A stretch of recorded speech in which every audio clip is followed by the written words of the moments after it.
Now, what really inspired me to make the video was the story of James Glanton and his girlfriend with 4 children up in northwestern Nevada 2 years ago. They were traveling, they were going on an outing to play in the snow, and as they left, they were driving down a really wilderness area outside of cell phone coverage, and the truck or the Jeep swerved off the road, went down an embankment, and turned upside down. They were left for 48 hours in minus 21 degree temperature, and yet they survived. And so we're going to talk a few things about their survival situation and what they did to survive, but also what you may need to do to put together an emergency extreme weather kit for your vehicle. One of the big things they did was they let their relatives know where they were going, where they were headed, and the route that they were taking.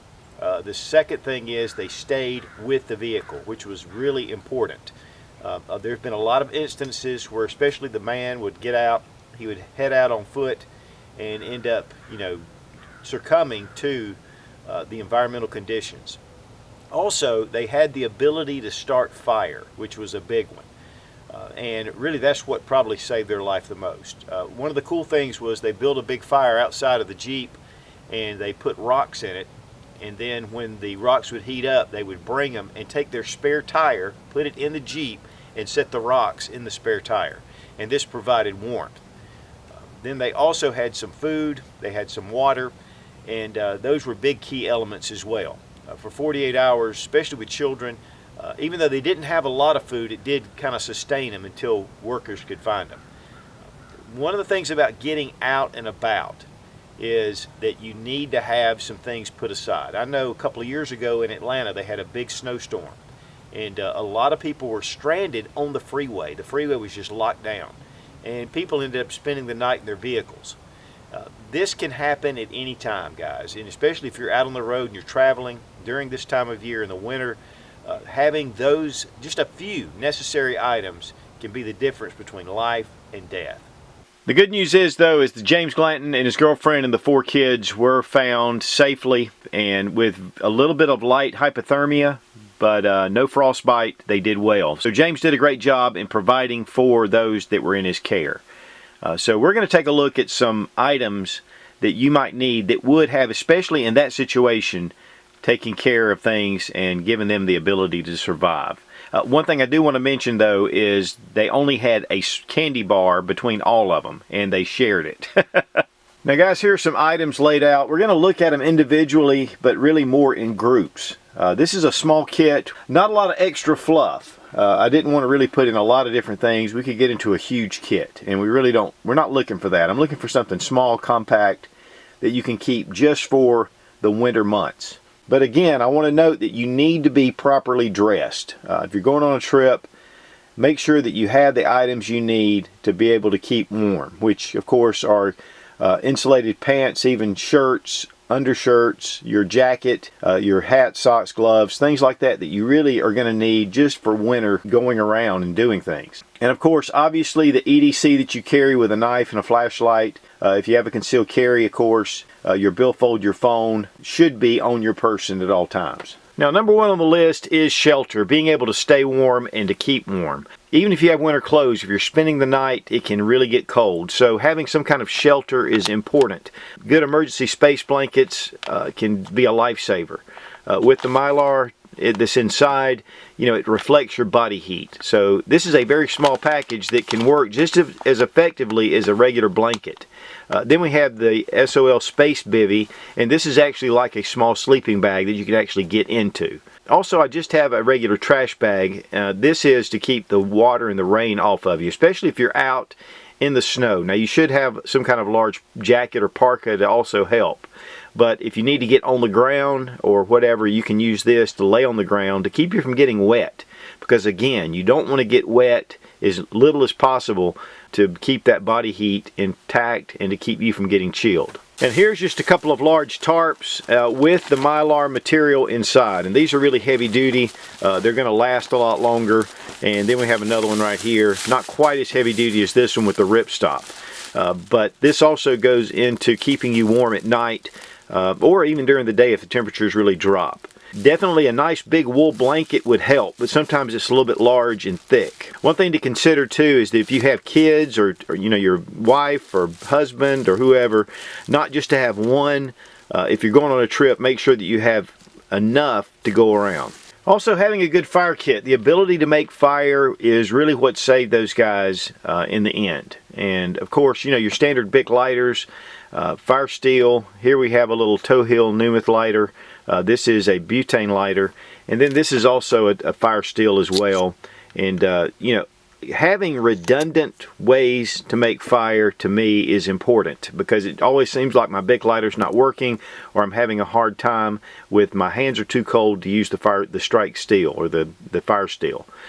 And then also having some kind of tinder. Of course, here's Vaseline and cotton balls. If you guys follow my channel, you know that I'm big on mixing just Vaseline with cotton balls. This burns incredibly well, and in all kind of adverse conditions. Also, this is some of the tinder torch. This is a good friend of mine that I did a review on this, but this is impregnated with resins, and so this burns for a long time, and you can chop this up, make it smaller. And so these are just some ideas about putting a fire kit together, but at least have 2 or 3 ways to start fire and some kind of fire tinder. One thing that you can use is a plastic bag. If you have like Walmart bags, things like that, little grocery bags, you can actually light those and use those to start fire. Being well dressed is important, but also having an extra pair of socks, and I would definitely recommend wool socks. Having a nice watch cap to be able to keep your head warm, and this is insulated, even much better than a ball cap. And then having gloves to keep your hands warm. One thing that I didn't include in here are hand warmers, and you can get hand or feet warmers that you can activate, and that is really big, especially if you're staying overnight in your vehicle. One thing too is chapstick to be able to take care of chapped lips, but even more importantly, this is also a fire starter. A story that Marshall from Going Gear relayed about the blizzard that hit Atlanta a couple of years ago with people stranded on the freeway is that he saw a number of people that were wearing dress shoes and slacks and dress shirts because they were on their way back and forth to work. So having a good pair of boots or something that would be somewhat waterproof is really smart, and of course, again, the extra socks. But keeping your feet dry, that's going to have a lot to do with keeping hypothermia down. You definitely don't want to get dehydrated having water, having a source for water. And one of the problems though with water like this is that it can freeze. And then you're going to have a hard time getting that water where you can use it. One thing that is good to do is actually to relieve some of the water out of here in case the jug freezes, it doesn't bust. And being able to take some of this water out, and of course even just having water bottles in the back. If you can get them a little bit warm, obviously if you've got a fire and you have stones that you're heating up, this definitely would also be able to be used for water. But having water is a must for an extended survival situation. Having food of some sort, this is some Sos Lifeboat Food. It has a 5-year shelf life. This stuff and actually tastes really great. There's 3,600 calories per bar. So having a number of these, according to how many you have in your family, at least 1 or 2, and then of course with others. But this stuff's great, or you can have regular Cliff Bars, things like that, just packed away. But having a little bit of food keeps morale up and also keeps you able to keep your mental acuity, be able to make decisions and things like that. A few tools that would really come in handy. A good fixed blade knife is always good. Something maybe even a little bit larger. This is a Mora, like my fire knife. One thing I like about it is that it has a fire steel in the handle. And that's just redundancy with fire. But this is something, knives are always good to have. Also a saw, in case you get stuck where a tree's down or whatever covering the road and you need just to cut your way out. And if your vehicle is damaged and you're trapped in the vehicle, to me, a good pry bar could really help. It could actually, be able to pry the door open, pry something that you need to do. It gives you a lot of leverage. I've gotten to where I keep a good pry bar in all my survival kits, and so I think a pry bar could really come in handy. Flashlight obviously is a smart choice. A headlamp would be nice as well. Extra batteries are good.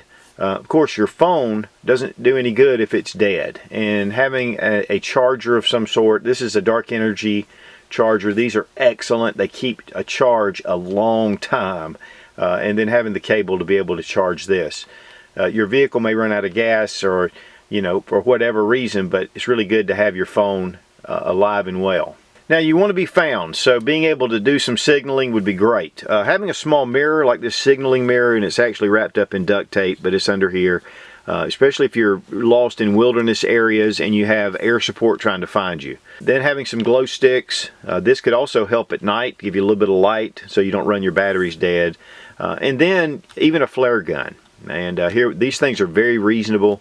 You can get your flares and just be able to pack that away. Obviously, making a big fire with smoke can also help to aid for people to find you. Now, one thing I want you to be aware of is that if you are exerting yourself and you're beginning to perspire and sweat, once that happens, then it evaporates and you really can get chilled. Your clothes can get wet, and so you need to be careful to do the least that you need to do. As far as finding firewood and things like that, you just got to be careful not to overdo it, because you don't want to let that moisture get on your body and then really cause you to become really cold. Also, having layers, material also that wicks away the moisture is good. So there's a lot of things about the way you dress that's important. Really, this tends to be more toward if you're taking a trip, if you're traveling. But again, as we saw in Atlanta, it can be just going back and forth to work. And so just be careful, think things through. And that's probably the biggest thing, because the biggest tool you have is your mind. And that's one of the things that James Glanton did, was he used his common sense and had some forethought. And that really is what made the difference. Now, one thing to note also is to know where you're going and to be careful. A lot of times when snow's on the road and things are covered up, you might not necessarily be able to see and get around. Having a good map is really a good choice. Having something that you can follow, just in case your GPS is down on your phone or you're not getting cell phone reception. Also, being able to call someone on your phone, because a lot of times they can track your phone, the last ping, and where it came from. They can track transmissions. So making sure that if things start to get bad, to go ahead and start making some phone calls and let people know that you may be facing a tough issue. Now, one deviation from the rule of staying in your vehicle is if you're on a freeway pileup in the wintertime. Trucks and cars are sliding, and it can get 30, 40 cars. One thing that's important is to actually get away from your vehicle while the potential of more cars hitting into that accident area. And so getting away from the vehicle, when the accidents seem to die down and people kind of calm down, then you could possibly get back into your vehicle. One great thing about a pileup, which nothing's really great about it, but that there's going to be emergency response teams there pretty quickly. They may not be able to get to you right away, but you're not necessarily going to be stranded for days. One of the things that was said about the Glantons when they were rescued after their 48-hour ordeal, they did a lot of things right, and it's the little things that count. It's not just one of these. It's not just staying warm. It's also being able to adapt and to take care of survival. Guys, I just want to encourage you to be prepared for situations, because they can and they do happen. They don't happen every year.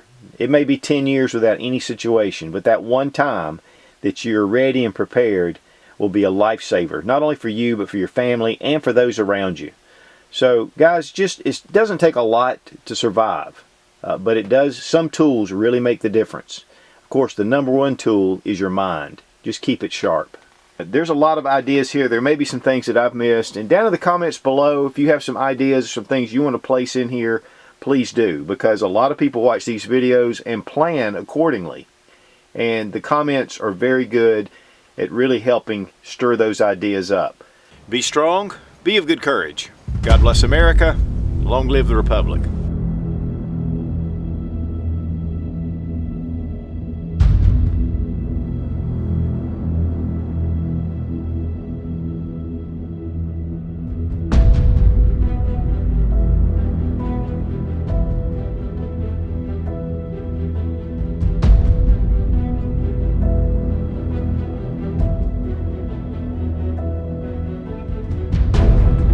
Winter's coming, and winter's coming up.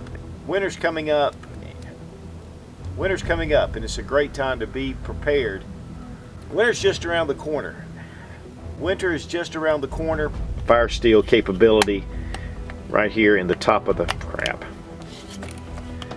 A fire steel in the top, if I can get it out. Crap. Okay.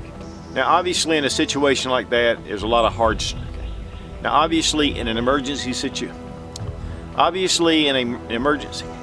and living the way you need to live is a giant piece of crap. This is a good excuse to make this fire because it's cold out here this morning. And it's just the 1st of December.